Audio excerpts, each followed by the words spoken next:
Well, good morning or good evening or good afternoon, wherever you might be in the world. Uh, it is such an honor to be invited to moderate this virtual, what I'm going to call a fireside chat with you, Robert Chagulani Setamu. I practiced. Thank Otherwise known you. by your You got it stage name right. as, did I get that right? You got it right. Beautiful. Well, you're otherwise known by your stage name is Bobby Wine, Sure. Ugandan politician, activist, singer, actor, businessman, philanthropist. You are the subject of a profile, award-winning documentary, Bobby Wine, The People's President, directed by Moses Boyo and Christopher Sharp, produced by Christopher Yes, Sharp and please. John Batset. And I'm told, and what I have seen, is that this film is an intimately gripping, raw, and empowering verite of an unlikely hero, a pop star turned politician, whose inspiring Sure. activism for his country's democracy is met with brutal and deadly opposition. Welcome, brother, and much Thank you respect for to you having me, for your sister. courage. Much respect. Appreciate. Thank you. So, yeah, I'm going to do things a little bit differently. Since it's just you and I today, I'd like us to engage in a very informal conversation, if you don't mind. So, imagine me Please. sitting in your living room, or having a cup of tea. Your wonderful wife Barbara Did you say cup of tea? you see, I like it. We're already doing it. I have some water, but that's okay. Sure. I do not need the water today. But yes, we're going to take this in a very, very informal way. Sure. So how does that sound for you? Is that good? That's good. That's good. Okay. Beautiful. So I have to say, I watched your film and I I was just quiet for quite a while. And when I was preparing for this conversation, I said to myself, the thing that came to mind was um, Nigerian novelist and feminist Chimamanda Ngozi Adichie, in her Yes. infamous TED Talk. She shares how our lives and our cultures are composed of many overlapping stories, and warns that if we only hear a single story about another person or country, we run the risk of critical misunderstanding. And Yes. states that if all she knew about Africa were from popular images, she would only think that Africa was a place of beautiful landscapes, beautiful animals, Yeah.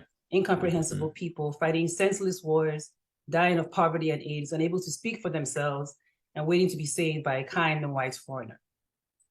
So, in watching your film, I was deeply moved, and it wasn't only by the determination of freedom and the vagrant display of injustice, but this feeling of Ubuntu, and Yeah. Ubuntu being the Zulu word that loosely is defined as I am who I am. Humanity.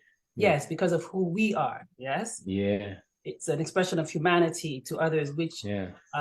some of the core values are survival, spirits of Yeah. solidarity, compassion, respect, and dignity. Sure. So in making this film, I see you as a griot. You are the storyteller, the praise singer, the poet, the musician shaping our histories, and you are the valiant warrior of many people on this mission. And I Yeah. believe that a person, before they can define their goal, they have to know how to define their vision and first have to know how to define themselves. So, who are you, Robert Bobby Wine? Thank you. Who am I? Mm. Interestingly, I'm just another ordinary 41-year-old man. You know, if it was outside Africa, I would be a young man, but because I live in a population of 45 million and 85% is under 35 years old.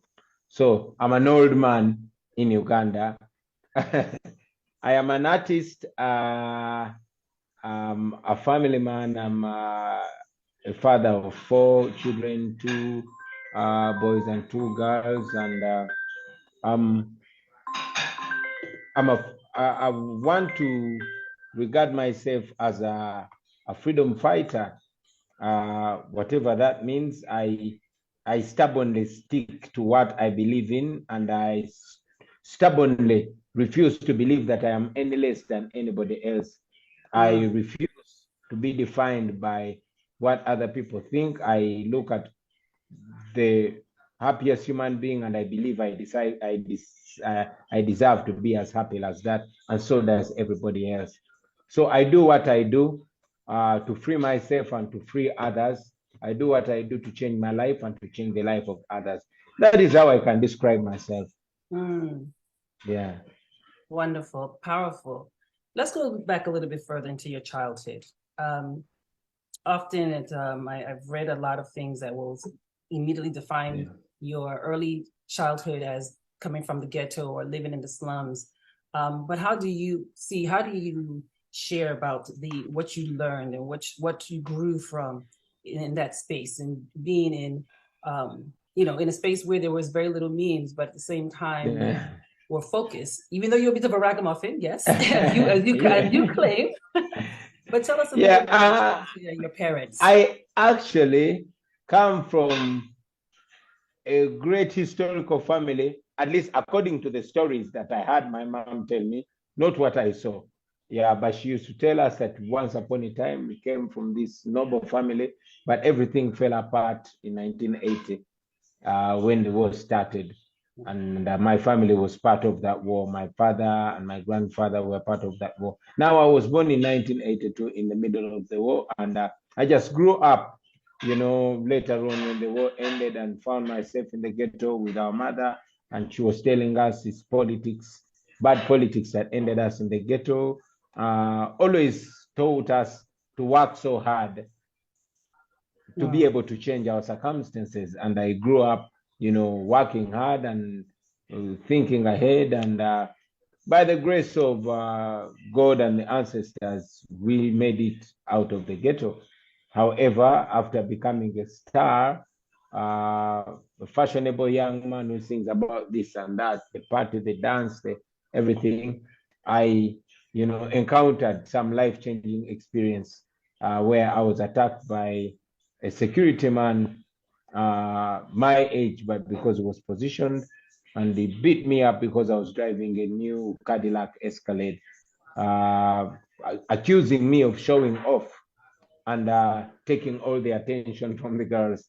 So that is when I learned that I must do more than just flossing, more than just becoming a popular artist, because regardless of how popular I was, I couldn't be safe until everybody's safe. Now that and many, I'm just trying to be brief on how I grew up and how I transformed to what I am today. right.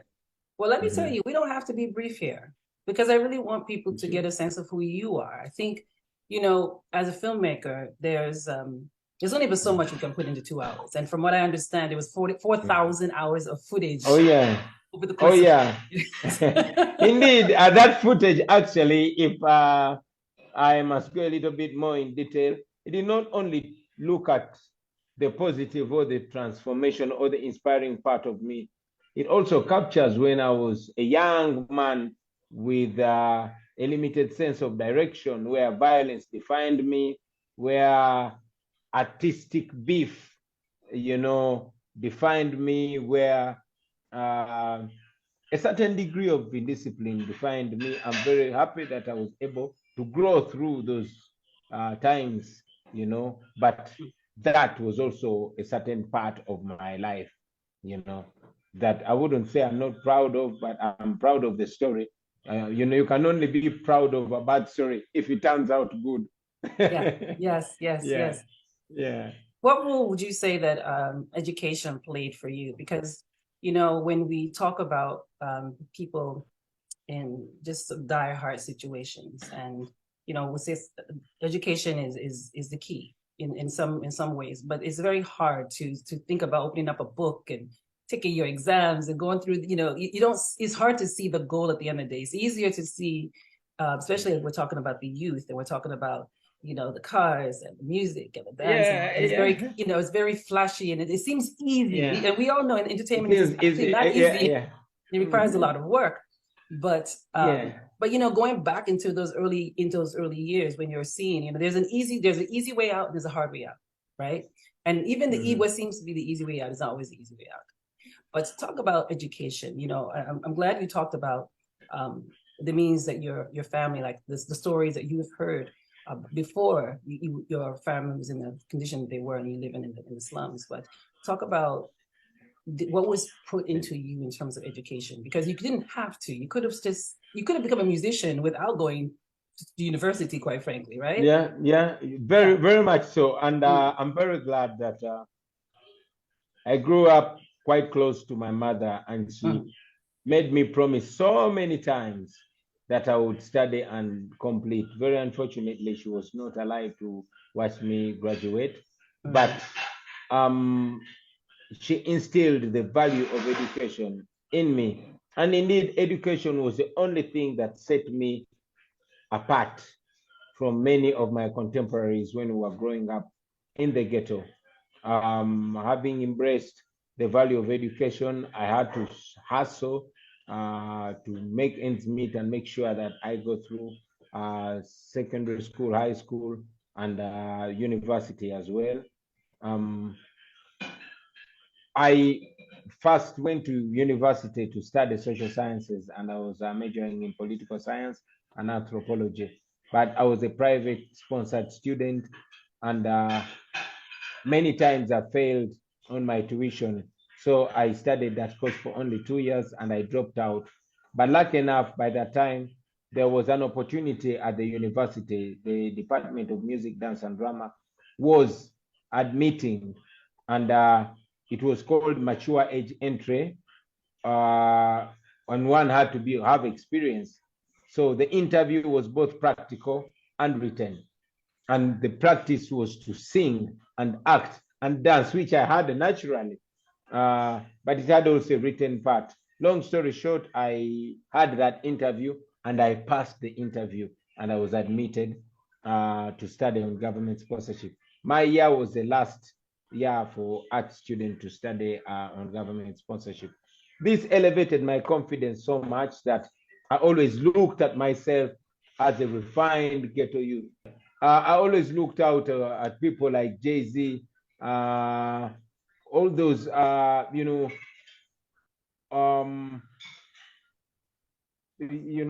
entrepreneurial artists, and it helped me that even in the ghetto, after doing my first song, I had a bigger vision for my self and the friends that I had around me. So I established a crew in the ghetto. It was called Firebase Crew, and that later on became Firebase Entertainment, a record label that I run even now, although now my music has been banned. But that education also opened me to different knowledge, because courtesy of my education, my lyrics were different. I was addressing not only, entertainment things, but also revolutionary details. It gave me the knowledge, which knowledge even today I run on. So without education, I strongly believe I wouldn't be where I am. Actually, it is on that background that I was able to go back to university and study a law course, which I'm graduating from, in a short while from now. I would say education, yes, talent is important, but, training, namely education, is equally or even much, much more important. Yeah, absolutely. And one of the things you said in the movie, you made a comment and you said during that time you didn't really have many dreams, so many dreams, which I found really interesting.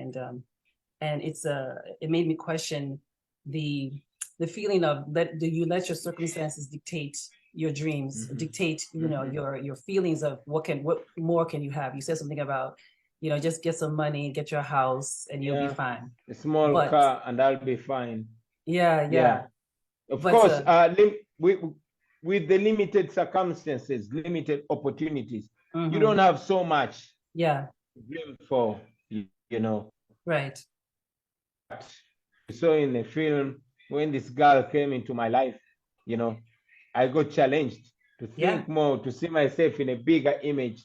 And when the knowledge that I'd gotten also in school and on the street, and also the knowledge that she came with and the inspiration, boom, everything else is history now. Yeah, yes. Let's talk about that girl, that girl, Miss Barbie, as she's known by everyone. Your wife, your partner, your better half, right? And the person who brought out the vulnerability in you. Let's talk about her. Well, I would say she came with so much. First of all, looking at her and coming from the ghetto and looking at the decent home where she came from, I had the sense of inferiority. So even when we became friends, I always had a sense of not deserving. But when she challenged me, it proved to me that I was not only worth this girl, but worth even greater things in life. One time I eavesdropped on a call with her mother. Her mother was advising her never to settle for less. Now, guess what? That advice came straight in my ears, and I never settled for less. So here we are. She made me believe that I'm probably greater than the guy that I saw myself in, greater than the jeans I was wearing then and the small ghetto house where I was staying. You know, like I said, my dream was just to have a small house and comfortable and a meal every day. But she made me see greater things, and I continue to see greater things in myself every day.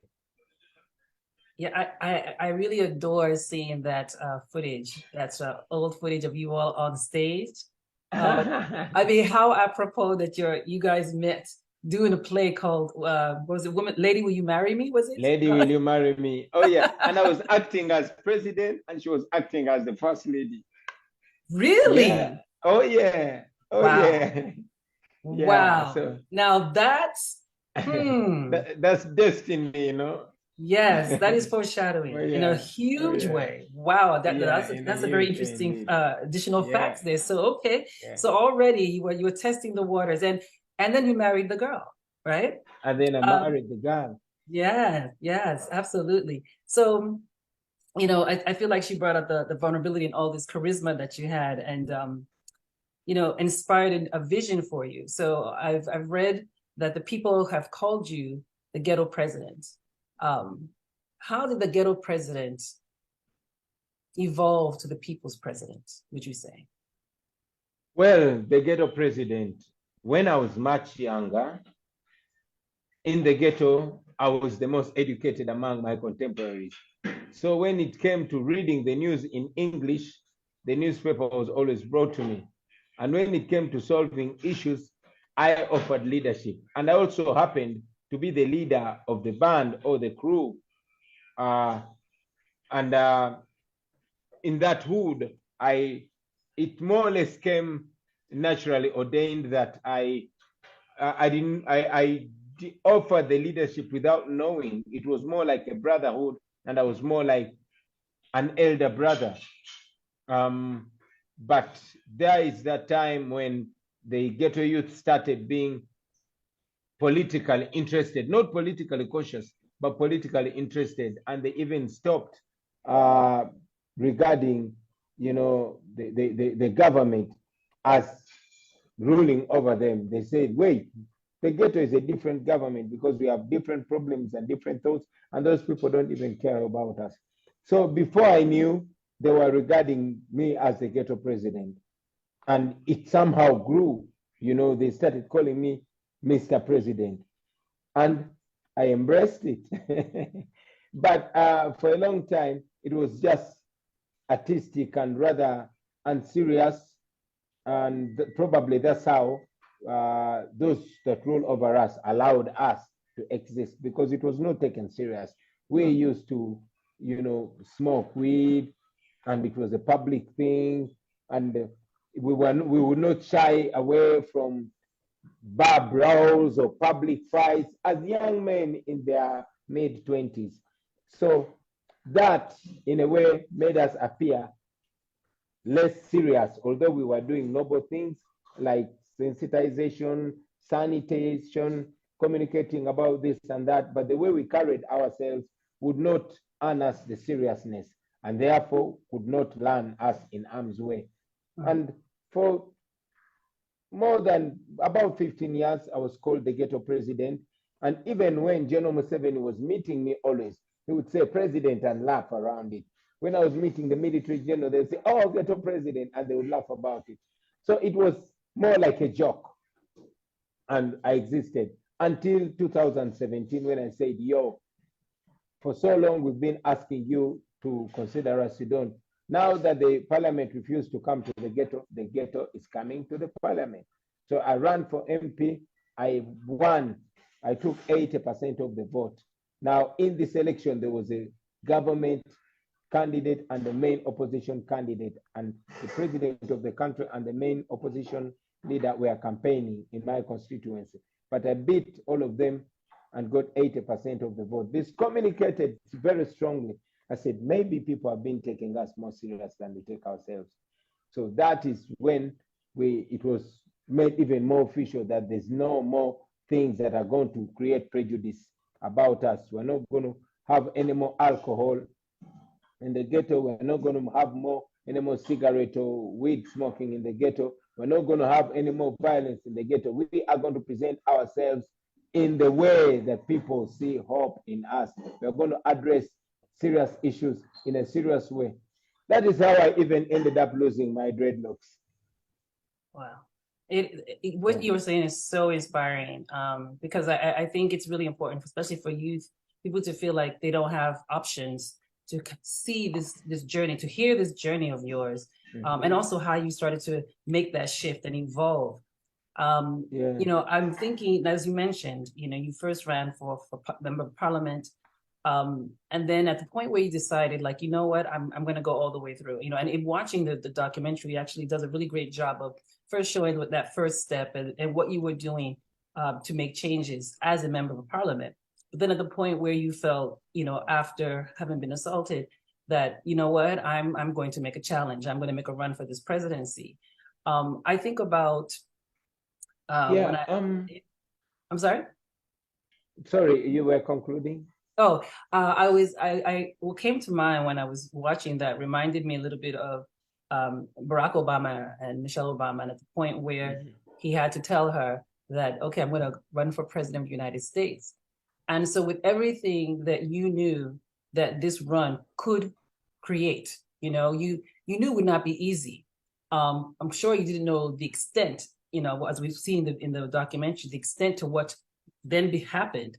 But at the point where you're thinking, okay, I'm going to run for office, how did you approach Barbie about this idea, to do this? Or, you know, I'm just curious to get a sense of, like, because as a father, as a husband, but also, as you said, a man for your community, you had a lot of responsibilities and you were taking on a lot of responsibilities, but making that decision to do something that nobody has somehow been able to do for 35 years.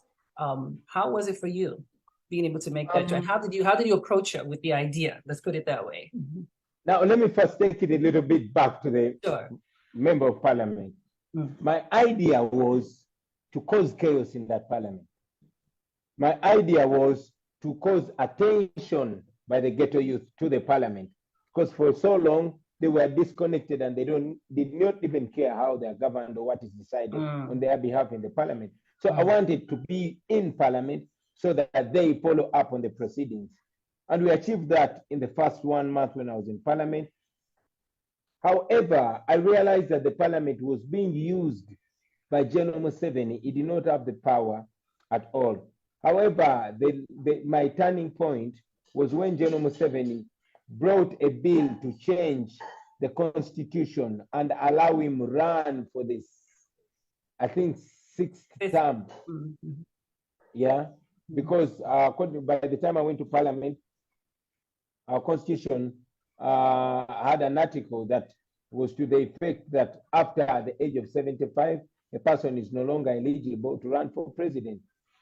However, General Museveni, even after saying that he agrees with that, and at 75, somebody is not in the best mental capacity to run a country, he moved to change the constitution, and he did that violently by raiding the parliament, beating all of us, abducting some of us, and you know, paying off the rest. Then they changed the constitution. So when General Museveni changed the constitution and said he's going to run again, myself, my team, and many other opposition leaders said we need somebody who is as popular or even more popular to challenge General Museveni. And they pointed at me. I cannot say I was ready. I cannot say I was not.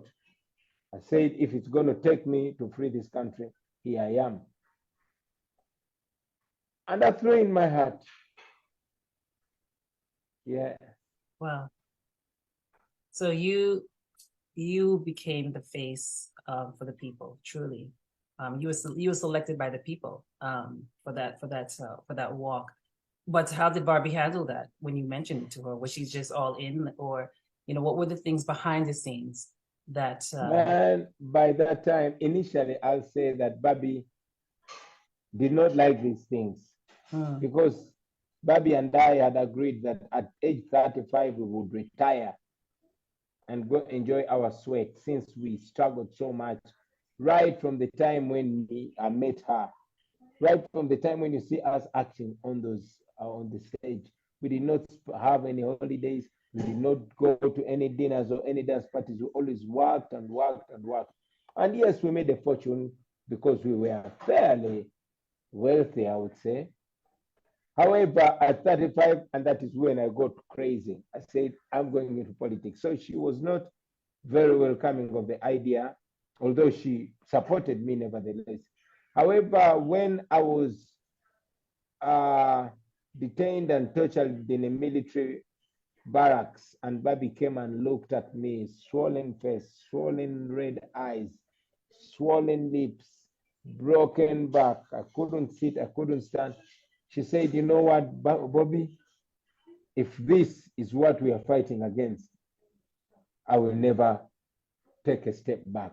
And since then, she's the one who wakes me up and said, get up, Bobby, we have freedom to fight for.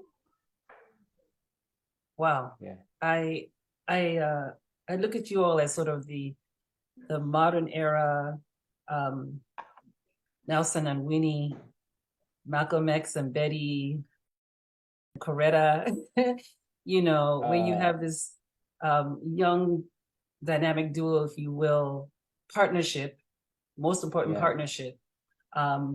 Because you, as you said, you needed each other, and rightfully so. As a mother, and she's Yeah. and wife, she was concerned for Yeah. everyone's welfare. So I can completely understand that, and it's beautiful to witness both of you. Like there's this, I find there's a lot of moments where it felt like not just the two of you, but even your children, you all had just this strength, this this I can't really put it into words, but there was a sense of support in a way that you really couldn't, you didn't, and I don't know if I won't say it's the cameras. I think together, when you were all together in spaces, you wanted to make sure the other person knew, like, I've got you, no matter what, I've got you, And then there were moments. I think for me, one of the most poignant moment was, and a vulnerable moment for me, for you, was when the band was racing back after you all were attacked,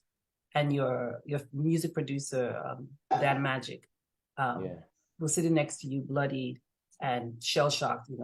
There was a bomb that was thrown in the front of the car, and you all were racing to the hospital, and this was the moment where you were holding on to him, and he was literally just looking out spacey, and you're holding him, and you looked at him and you said, man, I'm sorry, and he didn't respond. He was just staring straight ahead, still in a bit of a shock.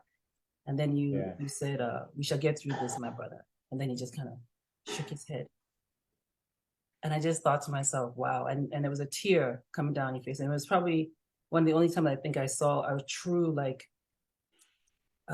moment for you, because you've been so strong. We see you strong, and I'm sure somewhere in those 4,000 other footage is probably moments like that again. But for the sake of that's just this documentary and that moment, I thought it was such a beautiful moment of, because you are human, but you have to be so strong the entire way through. But I want you to tell me about that moment. What was it, when you made a decision, you were elected by the people to take on this task, this journey, this what seems seemingly is unsurmountable moment.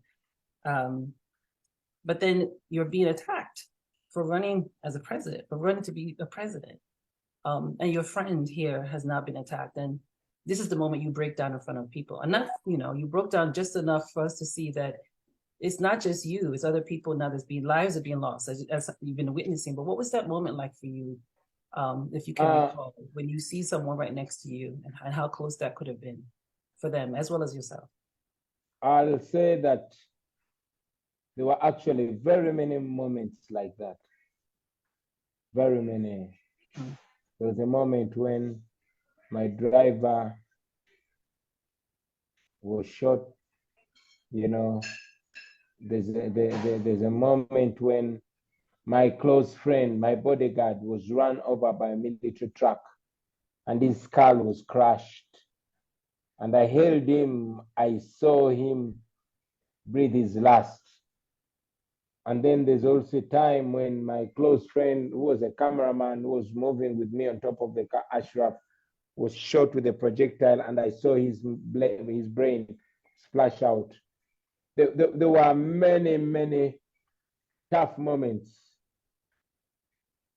Well, those moments when many of my friends were killed in my face were very tough, but they were not toughest. The toughest moments was when I looked in their mother's face or their father's face, and I have to deliver that news. It was heavy. It is still is, but you know, somehow looking at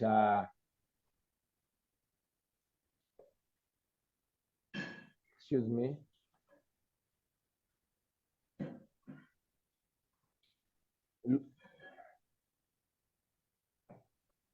Yeah. Okay, looking at where we want to go is the only consolation that the person that I'm holding that can't breathe anymore won't get there. Maybe I might also not get there.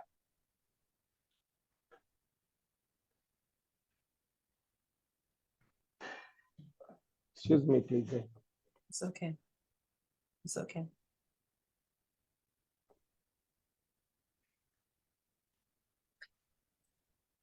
You know, this is, Yeah, and this maybe is you why. ask me about something else.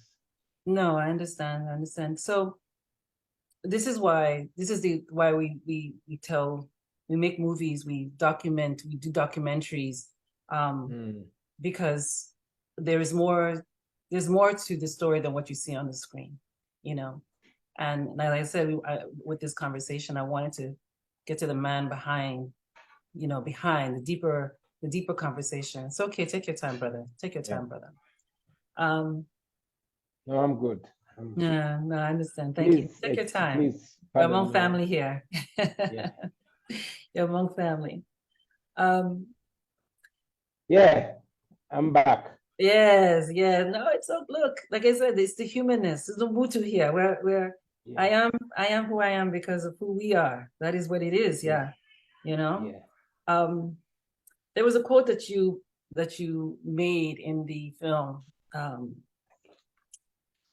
or that you recited, I should say, which is the problem with Africa in general and Uganda in particular is not the people, but leaders who want to overstay in power. Who said that? Yeah, that actually is a famous quote said by General Museveni. He said that in 1986 when he was swearing in as president, 37, coming to 38 years ago. He even wrote that in his book called What is Africa's Problem? He said Africa's problem in general and Uganda in particular are the leaders that overstay in power. He's still in power 38 years later. Yeah. Yeah. When you said that quote, you were having a moment of introspection in the vehicle. And I remember you, as you said it, you also said, I'm at war with my once favorite revolutionary. And the idea, and you said if you could sit down with him, you want to ask him what happened. This is somebody who was an icon to you, a hero to you. Yeah. And here we are now, and you want to ask what happened. Do you think you could still have that conversation with him after everything you've endured? And what would you hope to achieve if you could? Well, what I would love, what I would have loved is to appeal to his sense of reason, to his sense of Ubuntu, to his sense of elderness, because in Africa we're brought up to know that to appeal to a sense of responsibility and to appeal to conscience, at least you will appeal to an elder or a mother or a father but to see, or a leader, but to see that this person is all those that I've mentioned, but still finds it necessary to order for a massacre or to order for the abduction of so many people. As we speak now, many of my friends are missing. Nobody knows where they are. So to see, over the time, I've lost hope in General Museveni in appealing to his sense of reason, you know. And I think now it is going to have to be pressure, because we are not going to appeal to his conscience so that he frees us. I've come to believe that we are a business. We are a business, and you know, for the general that rules over us to have more power and more wealth, and ensuring that the same carries on to his son and his grandson or daughter, and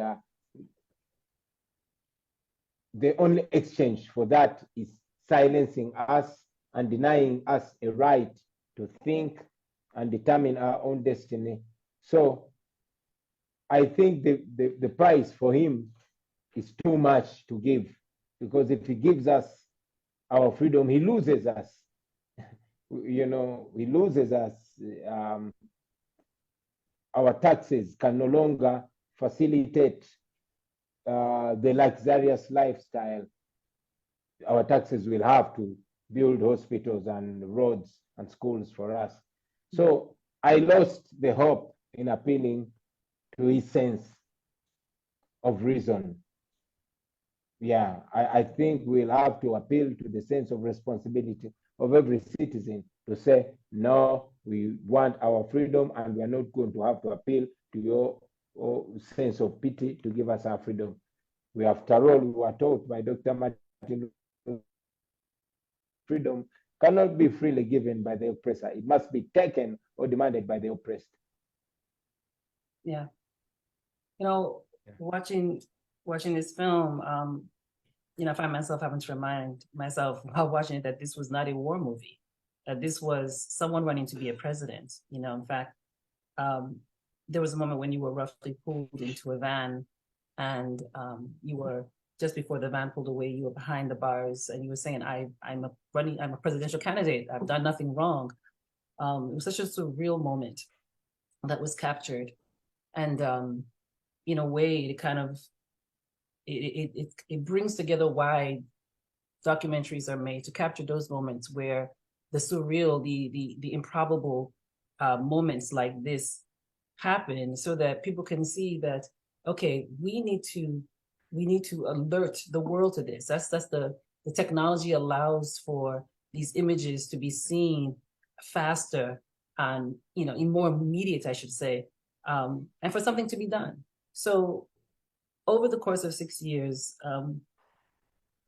you have been filmed, and you were approached for this documentary. Why was it important for you to say yes? And who do you think you were saying yes to and for when you said yes to be filmed? Thank you. This idea was suggested by Christopher Schaff. Interestingly, we had met because he had hired me to perform as a wedding singer for his daughter's wedding. Oh. So when I went there, yeah, we had a conversation, and I'd just been elected in parliament. It was my last gig as an artist and my first gig as a honorable member of parliament. Wow. So I told him about what was going on in Uganda. He was born in Uganda, and he found the country interesting. He found the story even more interesting. He said, why don't we document this? I said, yeah, maybe.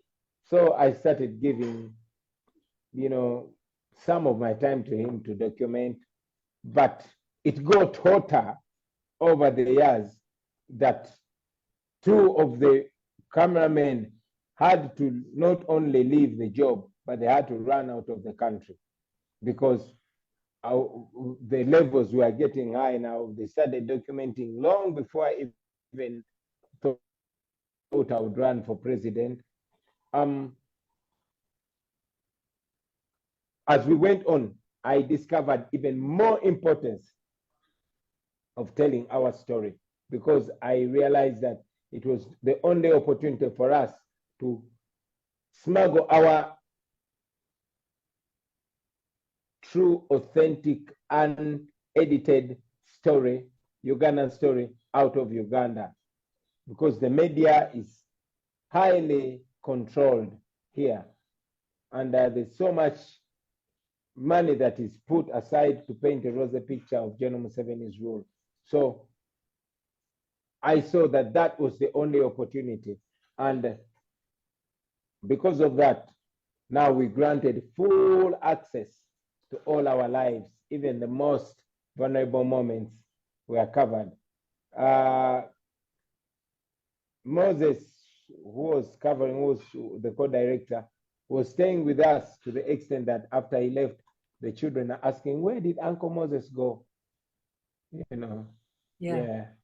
But of course, even him, he had to run out of the country after that, and he cannot step in Uganda until things change. Yeah, I have to truly give off my hat to the footage. I mean, it was so intimate. Literally being right there in the battleground. It was, like I said, gripping and sensitive and real, raw in so many ways. And but such an important piece of your film to really witness. You know, this is, you can't make it up, and it is important for the world to see, and also I suppose for the legacy of your children, you know, for your legacy, and for them to be able to see their father in action. You know, when he leaves the house, what is he doing? Like I said, your children really your daughter was singing your song about freedom. They know they are part of the struggle. They're the next generation.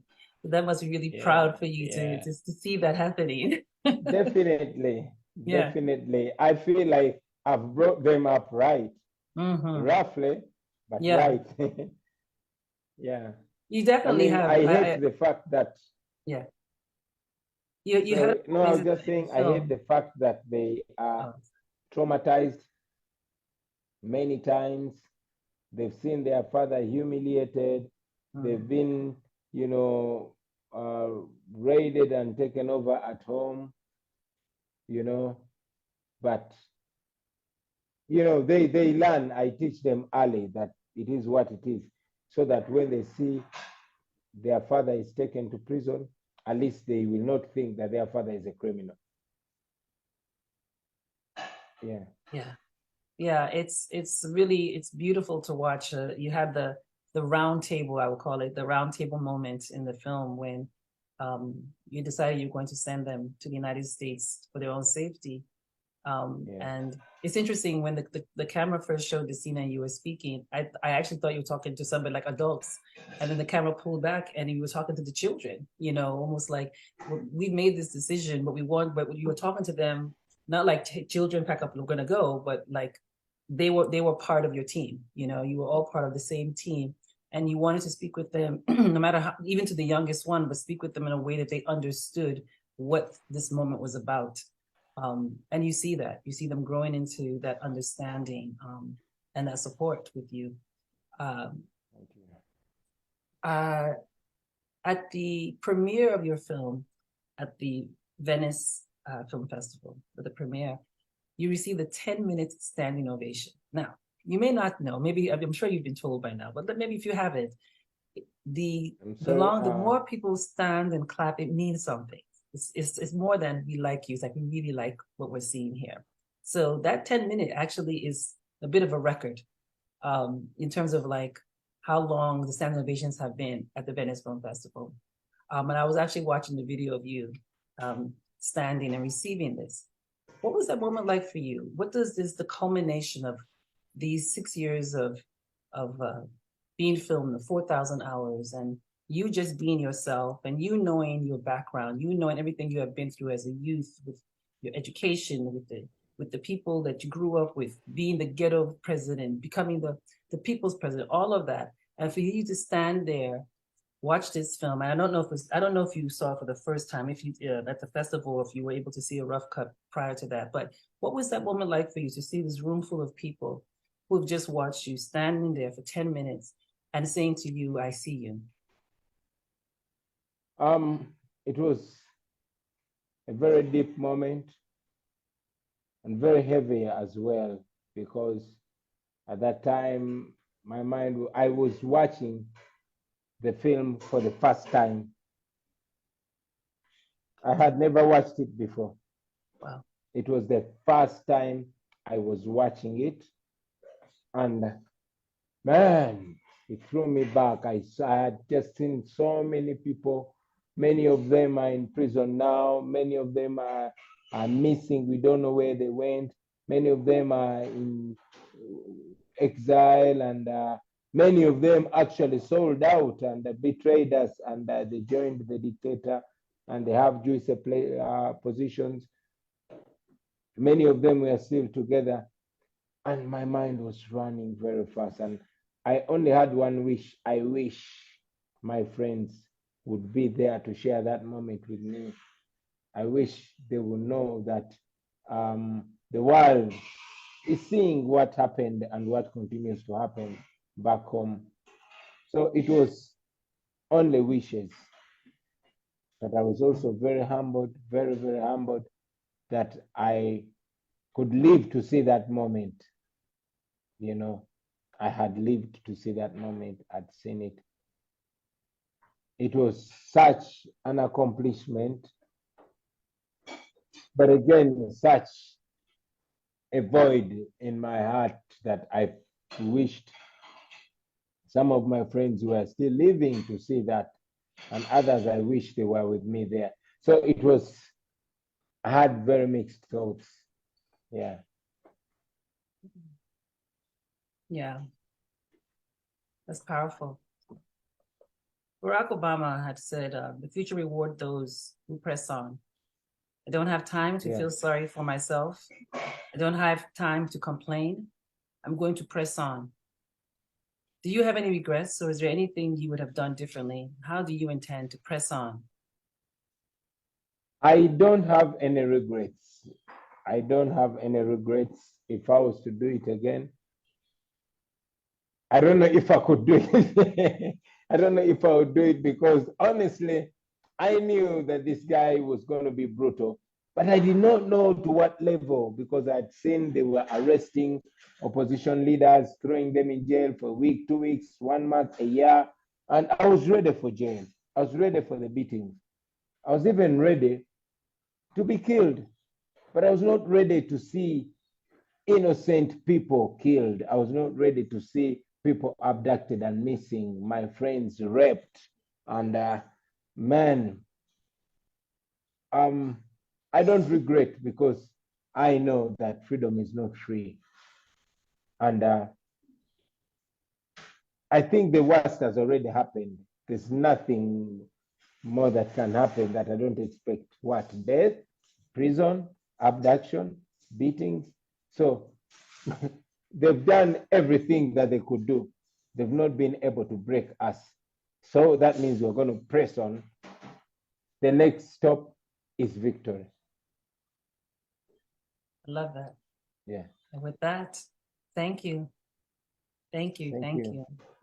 Thank you very much for this. I think what you have shared will offer so much more insight to who you are and your family and the struggle for freedom and democracy within your country. Again, I thank you so much for your time. And I hope that everybody who has not seen your film will go and see your film. I hope that your film is taken to universities and studied, and people can really, you are showing the sort of the anatomy of a freedom fighter. Even though you are, in terms of like what you just mentioned, in terms of regrets or not regrets, but just know that you have well done, brother. Thank you very much. God bless. Okay.